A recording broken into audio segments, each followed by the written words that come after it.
The gavel slammed once, echoing through the military courtroom. She sat there accused of stolen valor, her uniform stripped of recognition, her medals dismissed as cheap replicas. The prosecution smiled confidently, certain they would expose her as nothing more than a fraud. The gallery whispered, hungry for humiliation, ready to watch another pretender fall.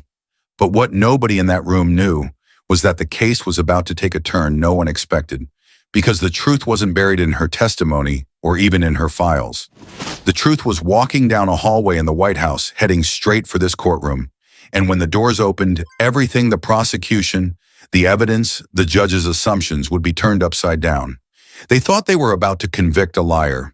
Instead, they were about to discover that the highest office in the nation had been waiting years for this very moment. The courtroom smelled faintly of old wood and rain. A storm had rolled in from the Pacific, battering the naval base with wind that rattled the windows, but inside the tribunal chamber was hotter than a furnace. Lieutenant Cara Wyn sat alone at the defense table, her hands resting calmly in her lap, though her wrists bore faint white scars that no one had noticed. She looked out of place dressed in standard Navy service khakis, but stripped of all insignia. Her ribbons removed, her decorations confiscated as evidence. Across from her, Commander Hale, the prosecutor, was already smiling, like a man who'd won before the game even started.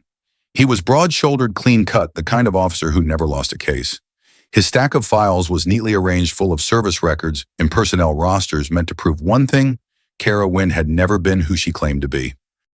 Another faker, someone muttered in the gallery, just loud enough for her to hear, pretending she was in combat. Pathetic. Cara didn't react. She had learned long ago that silence was sharper than protest. Colonel Davenport, the presiding judge, tapped his pen against the docket and cleared his throat. This tribunal is now in session. The case of United States versus Lieutenant Cara Wyn charges impersonating a Navy SEAL, falsifying military records, and fraudulent display of commendations, including the Silver Star. The words hung heavy in the air. Commander Hale rose, his voice smooth and confident. Your Honor, this is a simple case. The accused has been attending veteran events, claiming service in special operations, even hinting at classified missions. She has appeared in photographs with medals she did not earn. She has attempted to pass herself off as something she is not: a warrior. The evidence will show her service was 4 years of logistics work, nothing more. Murmurs of agreement rippled through the room. Cara sat motionless, her eyes fixed on the grain of the table in front of her. She had expected this. She had been warned this day would come. The first witness, a retired Marine, swore in and pointed directly at her. She told us she was there, Yemen, 2019. She described the operation like she was part of it. Impossible. We all know no woman has ever been part of those missions. Objection, her defense counsel muttered half-heartedly, but even he sounded like he didn't believe in her case. He was young, nervous, probably handed this defense as an assignment rather than a choice. The judge waved it off. Overruled. Continue. Piece by piece, the prosecution laid its case like bricks in a wall. Her official file projected on the big screen. Cara Wyn enlisted 12 discharged 2016 logistics specialists. No combat tours, no special warfare training, no commendations beyond the Navy Achievement Medal. The file looked damning. It was damning. Hale held up a photograph of Cara standing at a small veteran event, the Silver Star gleaming on her jacket. This medal, he said triumphantly, is a replica available online for $49. She wore it in public to gain credibility she does not deserve. The gallery shifted with disgust. Some shook their heads. Others whispered words like disgrace and fraud. Through it all, Cara sat perfectly still. The storm outside raged harder, thunder cracking like artillery fire. Finally, Colonel Davenport leaned forward. Lieutenant Wyn, do you have anything to say in your defense? The room turned to her. Cara lifted her eyes, steady, controlled. She spoke only once, her voice even. My service record speaks for itself. Laughter broke out in the gallery, a cruel, bitter sound. Commander Hale smirked, sensing the victory was his. But then the door at the back of the courtroom opened. Not gently, decisively. 2 men in suits entered, their earpieces flashing under the harsh lights. Secret Service. The murmur stopped instantly. A third man followed them, an older, steady, the kind of presence that silenced a room without speaking. Colonel Davenport rose to his feet in shock. The President of the United States had just walked into the courtroom. The storm outside went quiet for one impossible moment, as if the whole world was holding its breath. The heavy oak doors closed behind the Secret Service agents with a dull thud that seemed to reverberate through every chest in the room. For a heartbeat, no one moved. President Jonathan Reeves walked to the front, his polished shoes echoing against the tribunal chamber's floor. His presence filled the space in a way no uniform or medal ever could. This was not the carefully staged entrance of a politician. This was deliberate, unannounced, and utterly disarming. Mr. President, Colonel Davenport began, his voice cracking as he tried to recover his composure. Colonel Reeves interrupted, his tone calm but absolute, remained seated. The colonel obeyed without hesitation, his face pale. The entire gallery, sailors, Marines, retirees, NCIS agents, even Commander Hale, froze where they stood. Cara Wyn did not move either, but for the first time since the proceedings began, her eyes shifted from the table to the man approaching the bench. President Reeves turned, his sharp gaze falling on Commander Hale. "This trial, explain it to me." Hale swallowed, his earlier confidence faltering, but not extinguished. "Mr. President, the accused, Lieutenant Wyn, has been parading false claims of service. She's been presenting herself as a Navy SEAL wearing decorations she never earned, dishonoring those who did. The evidence is overwhelming." Reeves listened silently, then looked back at Cara. She met his eyes without flinching. "Lieutenant Wyn," he said, his voice softer now, but carrying across the silent chamber, "do you know why I'm here?" "No, sir," she replied evenly. The president reached into his coat pocket and produced a velvet-covered case, weathered but unmistakable. He set it on the judge's desk and opened it, revealing a silver star. But not just any silver star. This one carried a specific engraving, a date, and a classified operational code. The gallery erupted into whispers. Davenport pounded his gavel. Silence. "This," Reeves said, his voice firm again, "is Lieutenant Wyn's medal, awarded in a secure ceremony attended only by myself, Admiral Taggart, and two men whose names will never appear on any roster. It was presented for her actions during an operation in Yemen that saved not just an intelligence officer, but 30 civilians caught in the crossfire." Gasps rippled through the room. Commander Hale blinked, visibly struggling. "Mr. President, with all due respect, no woman has ever—" Reeves' single word cut sharper than any gavel. "Enough." He stepped closer to Hale, his presence towering. "That statement, Commander, is precisely why Lieutenant Wyn's service was classified. She did not claim to be a SEAL. She never once said those words. Others made the assumption. She served in a program so sensitive that even most flag officers never knew it existed." He turned to the gallery, his voice rising with restrained force.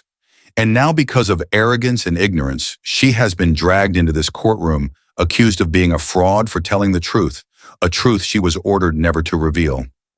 Silence. The storm outside had returned, rain slamming against the windows like applause no one dared to give. Cara Wyn sat still, her breathing controlled, but for the first time her hands clenched into fists on the table. Colonel Davenport leaned forward, his voice unsteady. "Mr. President, you're saying these charges are dismissed?" Reeves said flatly, effective immediately. "This tribunal is over." He turned back to Cara, his tone softened again, private even as the entire room listened. "Lieutenant, you've carried a burden this country asked you to bear, and you did it with honor. I regret that it came to this. You deserve more than secrecy. You deserve recognition." Her lips parted slightly as if to speak, but she said nothing. The moment was too heavy, too sharp. Behind them, Hale tried one last protest.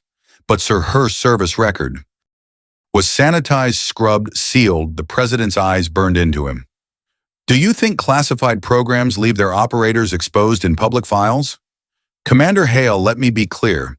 If I hear of you or anyone else questioning her honor again, your career will end before the ink dries on your next report."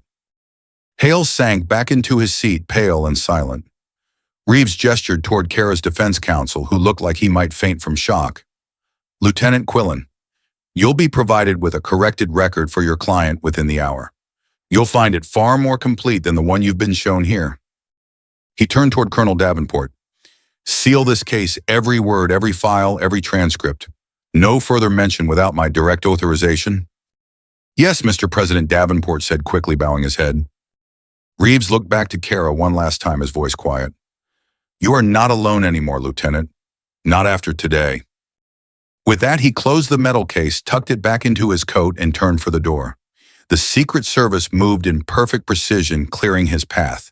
The gallery remained frozen, the air electric with disbelief. No one spoke, no one moved. As the president stepped out into the storm, lightning illuminated the chamber, and for the first time, Cara allowed herself the faintest of smiles. The war wasn't over, but the truth had finally drawn its first breath. The tribunal chamber was empty now, the gavel's final echo long gone, yet the silence still weighed heavy. Cara sat alone at the defense table, staring at the wood grain, as if the answer to everything lay hidden in the lines. Her court-appointed lawyer, Lieutenant Quillen, stood awkwardly nearby, shuffling papers he no longer needed. Lieutenant, he began softly, I don't understand any of this. A moment ago, they were ready to strip you of dignity and throw you in prison. Now the president himself. He stopped, searching for words. What are you? Cara raised her eyes to him for the first time all day. Her voice was quiet but firm. I'm a sailor who followed orders, that's all. Orders, Quillen pressed. Orders to what, pretend hide? Before Cara could respond, the heavy doors opened again. Colonel Davenport re-entered, his composure, partly restored, followed by two men in dark suits and a woman in a Navy uniform, whose ribbons alone could silence a room. Admiral Laurel Taggart, director of Naval Special Programs. Every muscle in Quillen's body tensed. He snapped to attention instinctively. Lieutenant Wyn, Admiral Taggart, said, her tone clipped but not unkind, you'll come with us. Cara rose without hesitation. She didn't look surprised, almost as though she'd been waiting for this. They led her through a maze of corridors deep into the secure wing of the base, far from the tribunal chamber, until they reached a windowless conference room, humming with electronic countermeasures, the kind of room where the truth could be spoken without fear of it ever leaking. Taggart gestured for her to sit. The two men in suits, unmistakably intelligence officers, remained standing. Davenport lingered by the door, his role unclear. On the table before her was a folder stamped with the words, Umbra Compartmented. Taggart opened it, revealing photographs, dusty alleyways and Yemen satellite images of compounds, blurred shots of armed men, and then a grainy still frame of Cara herself, clad in nondescript local clothes and M4 rifle slung low. Her face half-shadowed but unmistakable. Quillen stared, his jaw slack. That's you. Cara remained silent. Taggart slid another photo forward, a burning convoy. In the foreground, several civilians huddled behind an overturned truck, and there was Cara, again crouched low, hand raised, signaling them to move. These were never meant to see daylight, Taggart said, her voice steady. But after today, daylight is precisely where this has landed us. Davenport cleared his throat. Mr. President ordered all charges dismissed, Admiral. Case closed. No, Taggart said, shaking her head. Case complicated. The moment the president revealed her medal, this ceased being a stolen valor trial. It became something far bigger. Quillen finally found his voice. Admiral, forgive me, but I need to understand. My client's service record shows supply duty, nothing else. Yet here you are showing me photographs of her leading civilians out of a firefight in Yemen. What program was she a part of? Why was it hidden? The room went still. The two intelligence officers exchanged glances, waiting. Taggart folded her hands. Officially, Lieutenant Cara Wyn served 4 years in logistics. Unremarkable. In truth, she was one of 16 women selected for a classified operational unit. Not SEALs, not Rangers, not Delta. Something different. We called it Project Selkie. Quillen blinked. Selkie, like the old myth. The myth of women who lived as seals in the sea unseen until they chose to reveal themselves, Taggart explained. It fit. Their missions required them to move where men could not, to blend in, to operate in silence, where brute force would fail. They trained to SEAL standards, higher in some cases. And why classify them? Davenport asked, his voice a mix of curiosity and unease. Because the world wasn't ready, Taggart replied bluntly. Officially, no woman had ever passed Bud S. Officially, no woman had ever deployed in Tier 1 special operations. To admit otherwise would have ignited a firestorm of politics, lawsuits, and media frenzy. So the program was buried, their service records sanitized, their medals sealed. Quillen looked at Cara, struggling to process. So when they accused you, when they mocked you in court, you couldn't defend yourself. Cara's lips curled into the faintest trace of a smile, though her eyes stayed hard. I was ordered never to. For the first time, Quillen understood the depth of her silence. It hadn't been weakness. It had been discipline, obedient strength. Taggart closed the folder. Now the president himself has blown the cover. The truth is no longer containable. Davenport shifted uncomfortably. So what happens now? Taggart's eyes settled on Cara. That depends on her. The country can no longer deny what she and others like her accomplished. The question is, will she accept the recognition she was once denied, knowing it will change everything? The room fell into silence, the weight of the choice pressing down like a storm about to break. Cara exhaled slowly. For the first time since stepping into the tribunal, her voice carried more than calm. It carried resolve. Recognition isn't for me, she said quietly. It's for the ones who never came home. If their stories remain erased, then none of this means anything.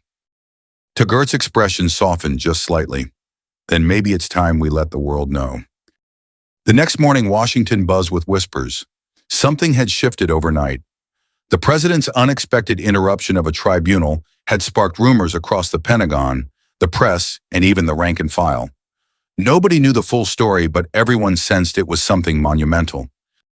Cara Wyn sat in a secure room beneath the White House, a steaming mug of untouched coffee before her. She hadn't slept, not because of fear, but because of the decision she had to make: recognition or silence, exposure or erasure. Admiral Taggart entered crisp in her dress, blues followed by Director Calloway from Naval Intelligence. Both carried folders thick with documents. The president wants to address the nation tonight, Taggart said, without preamble. He intends to acknowledge that decorated female operators served in classified capacities during the last decade. You will be the face of that revelation. Cara's jaw tightened. You're asking me to stand in front of cameras and undo years of secrecy? Calloway leaned forward. Secrecy kept you safe, but secrecy also left you vulnerable, stripped of benefits, accused of fraud, almost condemned. That ends today. For a long moment, Cara said nothing. Then she reached into her messenger bag and placed the tarnished silver star on the table, the one that had betrayed her secret in open court. Fine, she said at last. But this isn't about me. If I speak for all of them, the ones still alive, and the ones whose names will never be spoken. That night, the East Room of the White House was filled with reporters, service members, and dignitaries. Cameras broadcast live across the world. The president stepped to the podium, his expression grave. For too long, certain truths have remained hidden, not for lack of courage, but because of fear. Fear of politics, fear of tradition, fear of change. Today that changes. He gestured and Cara entered from the side. She wore her simple civilian jacket, not a uniform, but her posture carried a discipline no civilian could mistake. The room went utterly silent. This, the president continued, is Lieutenant Cara Wyn. She and others like her served this nation in ways most of you will never know. They operated where official records said they couldn't. They fought in silence, saved lives in darkness, and carried burdens that history denied them. Gasps rippled through the crowd. Flashes erupted from cameras. Some shook their heads in disbelief. Others leaned forward with awe. The president lifted a small case from the podium and opened it. Inside gleamed a freshly minted silver star. This medal was awarded to Lieutenant Wyn for extraordinary heroism during a classified operation in Yemen in 2019. Tonight, that award is no longer secret. Tonight, she receives the recognition she and her sisters in arms deserved years ago. He pinned the medal on her jacket. For the first time, Cara allowed herself a deep breath. The weight on her chest wasn't just metal, it was vindication. Applause broke out, hesitant at first, then thunderous. Reporters shouted questions. Veterans in the front row stood and saluted her. When the noise finally subsided, Cara stepped forward. Her voice was steady, carrying not just through the room, but through every broadcast. I never asked for this, she began. I never wanted to be in the spotlight. My team and I served because it was necessary, because people needed us, not because anyone promised recognition. For years, I carried this medal in silence, hiding who I was, and in that silence, I nearly lost myself. Her eyes swept the room. This isn't about proving women belong in special operations. We prove that with every mission. This is about acknowledging the truth so that no one else who served in silence is ever called a fraud again. She paused, her gaze unwavering. The real heroes are the ones who never came home. Tonight, remember their sacrifice. Say their names if you know them. And if you don't know that they existed, they bled. They gave everything, and they deserve to be remembered. The room was silent again, not from disbelief this time, but from reverence. As Cara stepped back, the president placed a hand on her shoulder. "Welcome home, Lieutenant," he said softly, words not meant for the cameras but caught by every microphone. That night, headlines blazed: the secret soldiers, President confirms classified female operators. From accused to honored Lieutenant Wyn's truth revealed. Silver star in the spotlight, the medal they said was fake.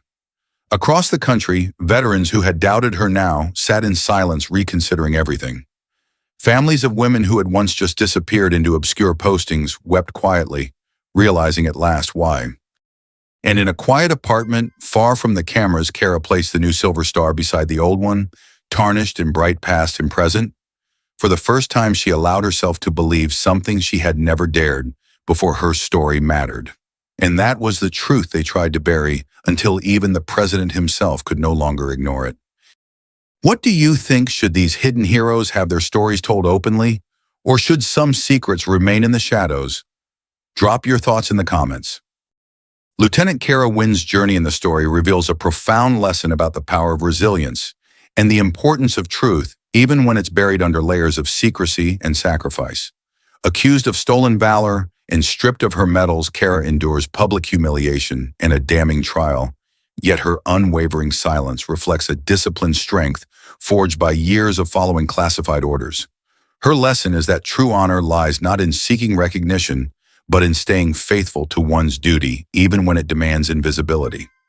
When the president reveals her heroism, vindicating her with the Silver Star, Cara learns that her silent sacrifices were never in vain. They carried a weight that reshaped history. She realizes that speaking the truth, not for personal glory, but to honor those who never returned, can break the chains of secrecy that once bound her. This empowers her to embrace her story, not as a burden, but as a beacon for others who served in the shadows.